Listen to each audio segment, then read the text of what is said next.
Oke, Assalamualaikum warahmatullahi wabarakatuh. Kembali lagi kita akan mempelajari tentang manajemen keuangan. Dan kita saat ini akan membahas mengenai analisa laporan keuangan. Nah, seperti kita ketahui bahwa analisa laporan keuangan ini sumber dasarnya adalah merupakan laporan keuangan. Nah, laporan keuangan yang kita pakai di sini adalah laporan keuangan versi akuntansi.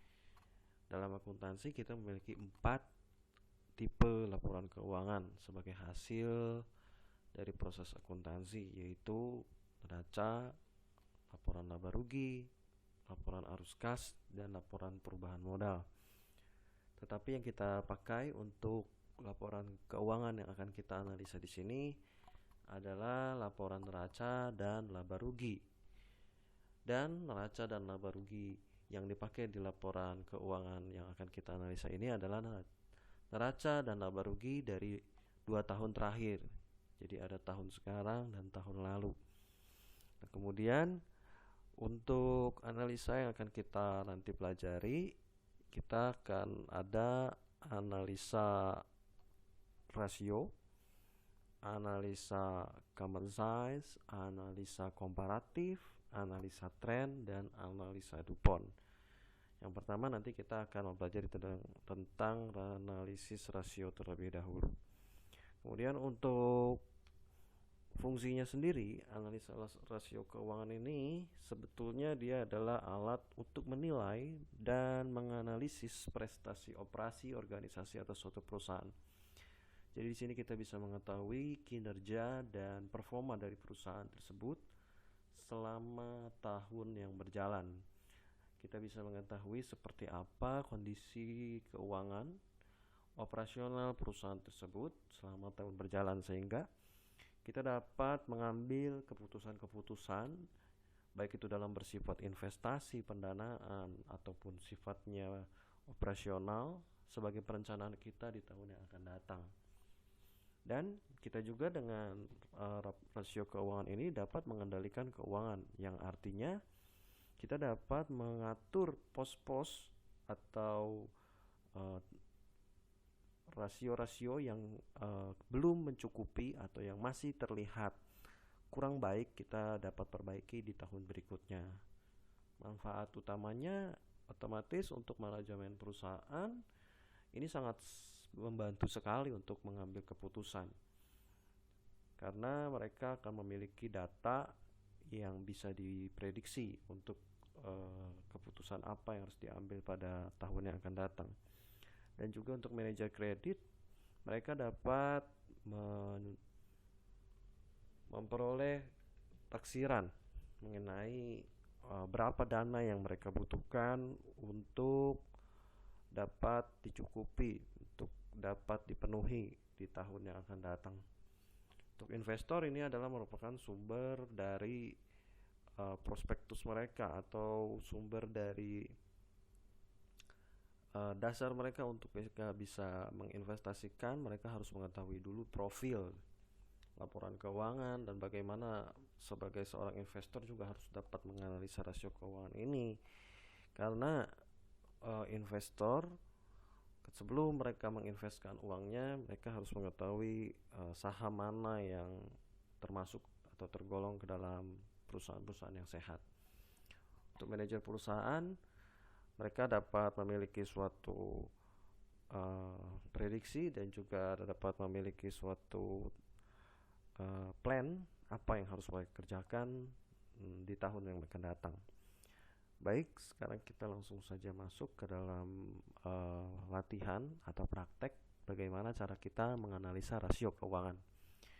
Di sini sudah ada laporan keuangan dari 2 tahun, yaitu di sini ilustrasi laporan keuangan perusahaan Riam Remo. Ada yang tahun 90 dan 91.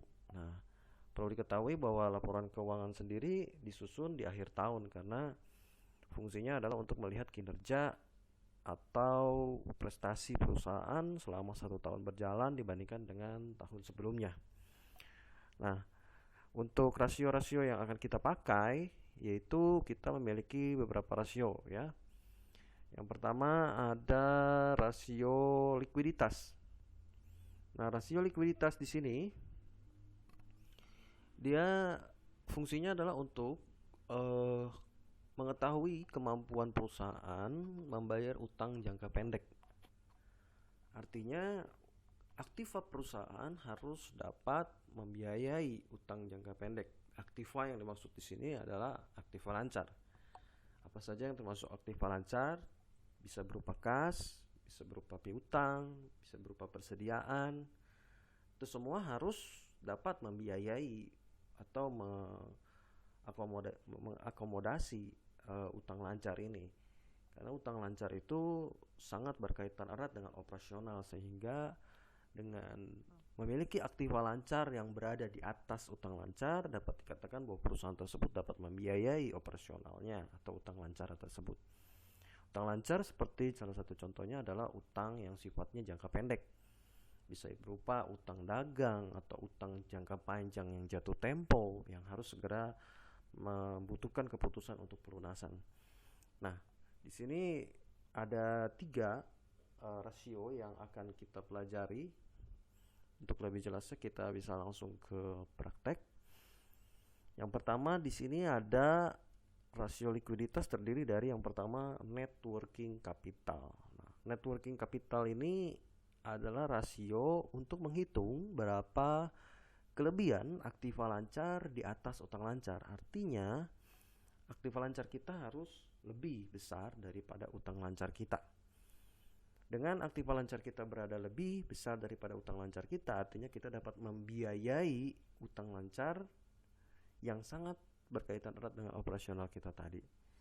Dengan bahasa lain, net working capital juga dapat kita sebut sebagai current ratio.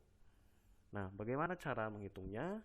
Cara menghitungnya yaitu dengan cara mengurangi aktiva lancar dan utang lancar. Nah, aktiva lancar dan utang lancar dapat kita ketahui dari neraca. Nah, di sini sudah saya berikan tanda yang berwarna kuning. Kita ambil aktiva lancar di tahun yang terkini atau tahun yang baru. Fungsinya tahun lalu itu hanya untuk mencari rata-rata, ya. Nanti kita di rasio-rasio berikutnya ada yang harus mencari rata-rata. Namun untuk rasio net working capital ini kita hanya menggunakan aktiva lancar saja di tahun yang terkini atau tahun yang paling terbaru. Kemudian kita kurangi dengan utang lancar. Utang lancar pun kita dapati dari neraca. Nah, di sini di laporan keuangan Riam Remo ini untuk aktiva lancarnya kita mendapati sebesar 1.222.715, dan kemudian hutang lancarnya adalah 620.750. Sehingga kita mendapati bahwa masih ada kelebihan aktiva lancar di atas utang lancar sebesar 601.965, yang artinya aktiva lancar perusahaan ini masih dapat membiayai utang lancarnya. Nah, kemudian yang kedua, kita di sini ada namanya current ratio. Nah, apa itu yang disebut dengan current ratio? Current ratio itu berapa persen kemampuan utang lancar, ya, dapat membiayai maksudnya adalah berapa persen aktiva lancar dapat membayar utang lancar atau dapat membiayai utang lancar. Nah, di sini kalau kita sudah mendapati aktiva lancar dan utang lancar dari net working capital, maka di sini kita hanya tinggal membaginya. Jadi aktiva lancar dibagi utang lancar. Dan kita mendapati yaitu 1,97%. 1,97% ini artinya kita memiliki kelebihan dari setiap Rp1 utang lancar dijamin oleh 1,97 aktiva yang lebih lancar atau yang lebih liquid, ya. Jadi di sini kita bisa membiayai utang lancar kita dengan menggunakan aktiva lancar. Kemudian yang ketiga adalah acid test ratio. Acid test ratio ini adalah merupakan aktiva lancar di luar persediaan. Mengapa persediaan tidak dapat dikatakan sebagai alat untuk pembayaran hutang? Karena persediaan sangat kita butuhkan untuk operasional perusahaan. Sehingga di sini kita